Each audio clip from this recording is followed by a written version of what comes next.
Assalamualaikum. Mana dia orang yang nak rebate kau-kau, okey, sebab bulan Oktober ni Pro2 bagi rebate kau-kau untuk dua model utama dia lah yang selalu bagi rebate. Okey.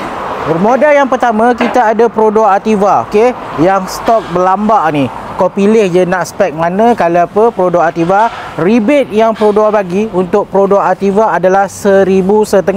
1,500 rebate untuk Pro2 Ativa. 1,500 rebate kau dapat dan juga stok cepat.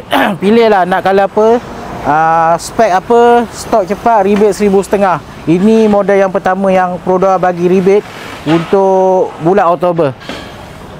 Ini antara stok Ativa yang kita ada. Apa-apa color yang korang nak, rebate 1,500 yang saya tunjukkan kat depan tadi. Sikit je sebahagian. Yang ini daripada hujung sana sampailah ke sana. Ini stok yang kita ada. Okay, 1,500. Ini untuk Pro2 Ativa. Lain daripada Ativa, kita ada Pro2 Arus. Okay, rebate sebanyak RM4,800. So Arus pun sama juga keadaan dia.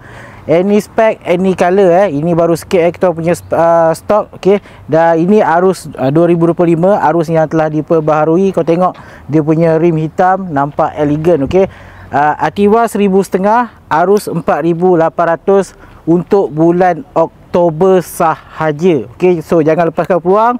Yang baru jumpa channel ni, bantu saya dengan subscribe, like dan share. Yang nak beli kereta Pro2, tak kisah brand apa, hujung tahun ni kita banyak stok. Selain daripada dua model yang saya sebutkan ni, boleh WhatsApp saya. Nombor saya letakkan di atas ini. Jumpa lagi next video. Assalamualaikum, bye bye.